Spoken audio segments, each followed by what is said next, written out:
कुछ लोग तो पीओके पर ये कह रहे थे कि हमारा कब्जा हो जाएगा, 6 महीने का केवल हमें मौका मिल जाए। ये अफसर सरकार आखिरकार पीछे कैसे हट गई? पहलगांव की घटना ने साबित कर दिया है कि लापरवाही देशवासियों की जान ले सकती है। सच तो यह है कि ऑपरेशन सिंदूर का होना ही सरकार की विफलता का प्रतीक है।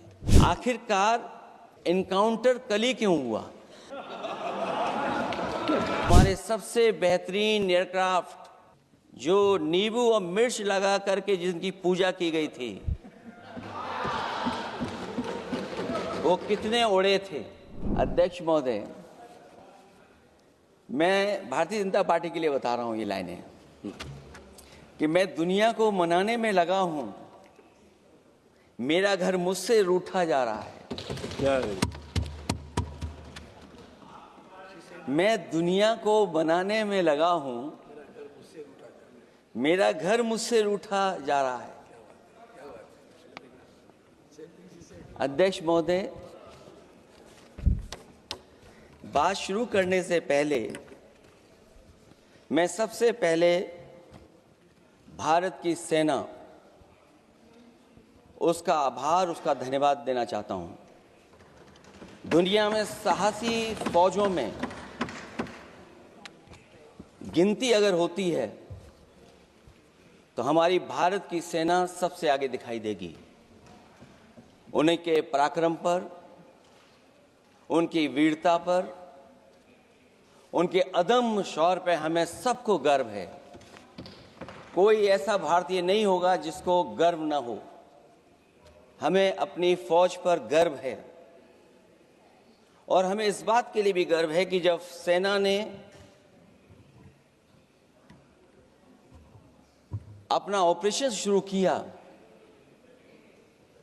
तो पाकिस्तान के जितने भी टेररिस्ट कैंप थे उन पर अटैक किया गया।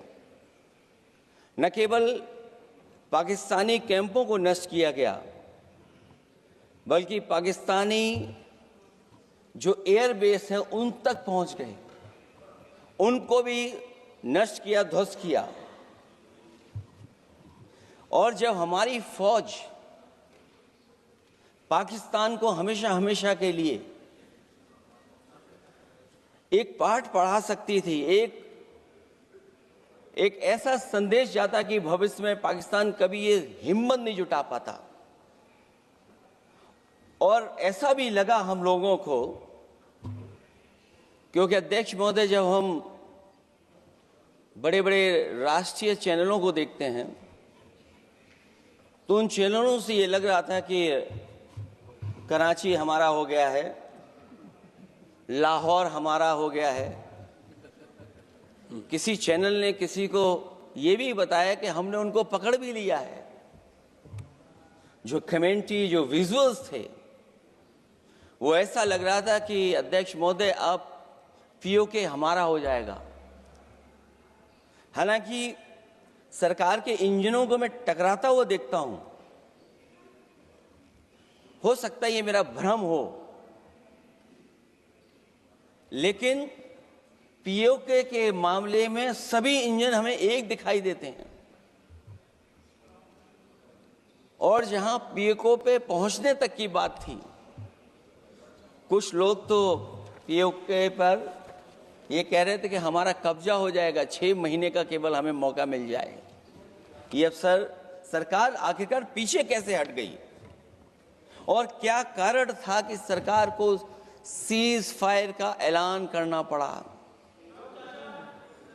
अध्यक्ष महोदय, हमें उम्मीद थी कि सरकार सीज फायर करेगी, सरकार ऐलान करेगी, लेकिन इनकी मित्रता बहुत है, बहुत गहरी मित्रता है। और उसका परिणाम यह है कि इन्होंने अपने मित्र से ही कहा कि आप ही सीज फायर अनाउंस कर दीजिए, हमारी कोई जरूरत नहीं है, हम सीज फायर आपसे ही स्वीकार कर लेंगे। आखिरकार किस दबाव में ये सरकार स्वीकार कर रही है? वैसे तो अध्यक्ष महोदय, आज जिस विषय पर बोलने के लिए मैं खड़ा हुआ हूं, दरअसल वो विषय होना ही नहीं चाहिए था। ये दुर्भाग्यपूर्ण है कि आजादी के इतने साल बाद भी ऐसे मुद्दे बने हुए हैं। ये बात अध्यक्ष महोदय पक्ष विपक्ष की नहीं है, देश की सुरक्षा की है, जनता के जीवन और रक्षा की है। हम सब मिलकर के कोई ऐसी नीति रणनीति बनाते क्यों नहीं है जिससे सीमाएं हमेशा हमेशा शांत रहें। लेकिन पहलगांव की घटना ने साबित कर दिया है कि लापरवाही देशवासियों की जान ले सकती है। और अभी जब मैं सुन रहा था और बहुत ही उत्तेजित भाषा में जब जवाब मिल रहा था, उत्तेजित भाषा इसीलिए बोल रहे हैं कि जनता सम्मोहित हो जाए, जनता स्वीकार करने लगे। लेकिन सच्चाई ये नहीं है। आप कितना भी उत्तेजित बोलें, देश की जनता समझ रही है। ये सही है कि जनता के इमोशंस का लाभ आप उठा रहे हैं शासन करने के लिए। जनता का इमोशन का लाभ उठाती है सरकार। मुझे याद है कि जिस दिन पहलगाम हमला हुआ उस दिन वहां का हर पर्यटक पूछ रहा था, जो पर्यटक पूछ रहे थे कि खतरों के बीच मेरी रक्षा करने वाला कोई वहां क्यों नहीं था। आखिरकार ये सबके मन में सवाल यही है कि जिस समय घटना हुई आखिरकार उन्हें बचाने वाला कोई क्यों नहीं था। और जो सरकार ये दावा करती है, 370 के बाद ये कहा सरकार ने कि भविष्य में कोई आतंकवादी घटना नहीं होगी, वहां टूरिज्म बढ़ेगा। जितने लोग वहां गए वो सरकार के भरोसे पे गए थे, वो सरकार के आश्वासन पे गए थे।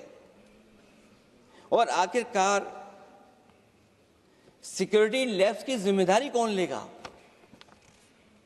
अध्यक्ष महोदय, सबसे बड़ा सवाल यही है कि सिक्योरिटी लैब्स का रिस्पॉन्सिबल कौन होगा, वो जिम्मेदारी कौन लेगा। और ये जो पहलगांव की घटना हमारे इंटेलिजेंस फेलियर की वजह से है। उन्हें मैदान को खुला छोड़ दिया। वो सरकार जानती होगी कि कितना समय लगा होगा फोर्सेस को आने में। आखिरकार वो जिम्मेदारी किसकी है। और फिर सरकार को ये जरूर बताना चाहिए कि सरकार क्या क्या कदम उठा रही है कि भविष्य में ऐसी घटना ना हो। क्योंकि पहलगांव से पहले पुलवामा भी हुई और पुलवामा में भी यही बात रखी गई थी कि इंटेलिजेंस फेलियर है। उस समय भी किसकी जिम्मेदारी थी इंटेलिजेंस फेलियर की, किसी को नहीं पता। और अगर इंटेलिजेंस फेलियर पहले था तो पहलगांव में भी वही इंटेलिजेंस फेलियर हम लोगों को और पूरी देश की जनता जानती है आखिरकार जिम्मेदारी किसकी बनती है। जो लोग बड़ी बड़ी बातें कर करके चले गए, कम से कम देश के सामने एक सबसे महत्वपूर्ण सवाल, उसका जवाब सरकार की तरफ से आना चाहिए। क्योंकि हमारी सीमा पर जो सुरक्षा है, जो रक्षा करने वाले हमारे सेना के लोग हैं, वो हमारी सीमाएं सुरक्षित रखते हैं। लेकिन हमारे भारत का क्षेत्रफल क्या है, और सरकार को कम से कम ये जानकारी देनी चाहिए सदन को, देश की जनता को, कि जिस समय सरकार में ये भारतीय जनता पार्टी आई है और आज जब हम सदन में चर्चा कर रहे हैं तो हमारे भारत का क्षेत्रफल क्या है। कम से कम क्षेत्रफल पता होना चाहिए। क्योंकि जब हम सवाल पूछते हैं, और जो सवाल पर्यटक पूछ रहे थे कि कुछ ऐसे लोगों को सरकार की ओर से चारों तरफ से चाक चौबंद सुरक्षा घेरा क्यों दिया जाता है, वो जो बाद में ठग साबित होते हैं? जो हमारी रक्षा क्यों नहीं की गई?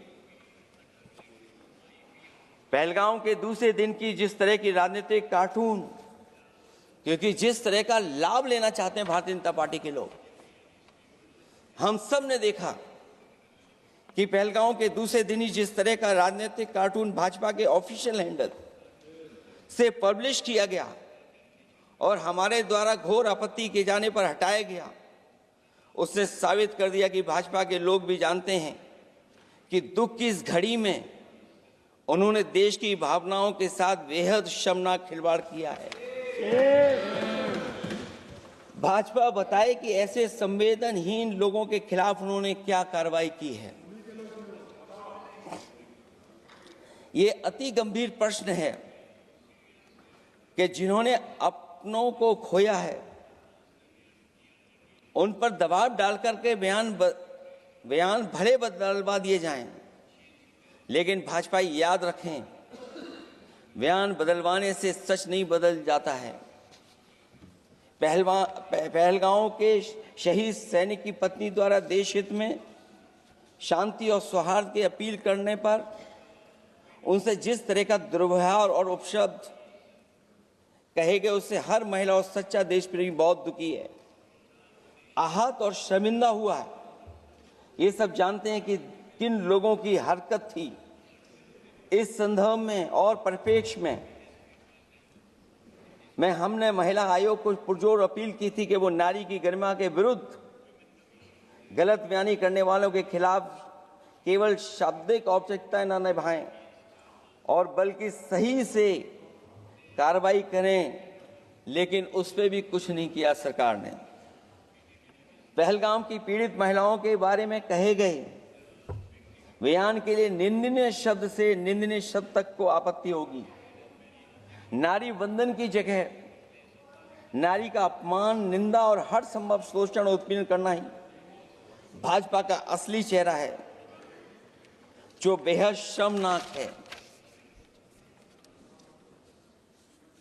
पहलगाम में हुए आतंकवादी हमले के जवाब में एलजी साहब ने कहा कि वो इंटेलिजेंस फेलियर है, लेकिन यह नहीं बताया कि फेलियर क्यों हुआ है। अध्यक्ष महोदय, मैं उम्मीद करता हूं कि सरकार का ये जवाब जरूर आए कि फेलियर क्यों हुआ है। ऑपरेशन सिंदूर के नाम पर जो प्रचार किया गया वो भी निंदनीय है।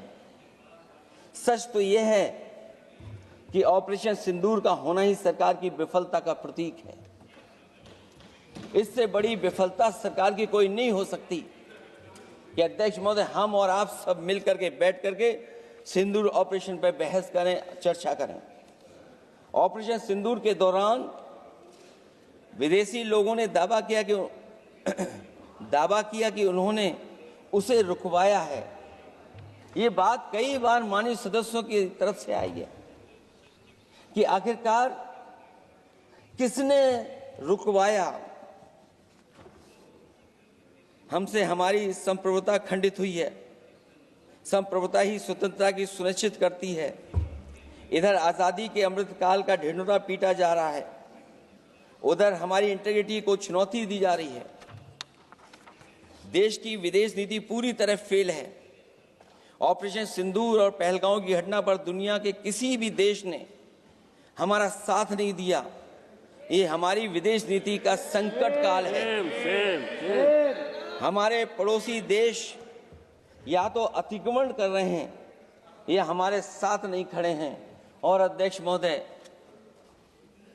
जो हमारे मंत्री जी हैं जिनका क्षेत्र बिल्कुल सीमा पर है, उनसे बेहतर कोई नहीं जानता होगा कि आखिरकार पड़ोसी देश कितना हमारी सीमाओं पर अतिक्रमण कर रहा है। इसलिए जहां हमें पाकिस्तान से खतरा है, उसकी सीमाओं से हमारा आतंकवाद आ रहा है, वहीं जो उसके पीछे खड़ा हुआ देश चीन, उससे भी हमें सावधान रहना पड़ेगा।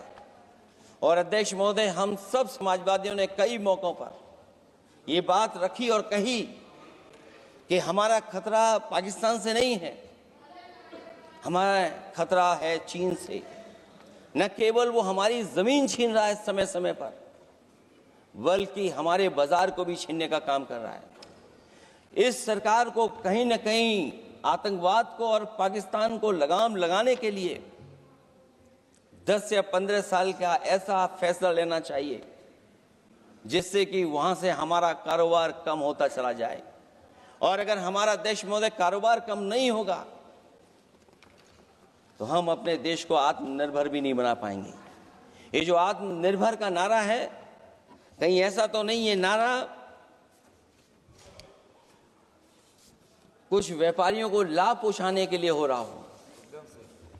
और याद रखें कि अगर हमें पाकिस्तान से खतरा है तो चीन राक्षस है, वो हमारी जमीन और हमारी बाजार दोनों छीन लेगा। अभी जब मैं सुन रहा था ये जो अभी आतंकवादी मारे गए हैं, आतंकवादी मारे जाते हैं, हम सब पक्ष में हैं, लेकिन हर जगह राजनीतिक लाभ आखिरकार कौन उठा रहा है? क्योंकि मैं अपनी बात खत्म कर रहा था, अध्यक्ष महोदय ये पूछ रहे हैं कि आज महादेव ऑपरेशन पे मैं धन्यवाद क्यों नहीं दे रहा हूं। अध्यक्ष महोदय, जिस समय समर्थन की बात आई, पूरे देश के जितने भी राजनीतिक दल हैं वो आपके साथ थे। आखिरकार इनकाउंटर कल ही क्यों हुआ?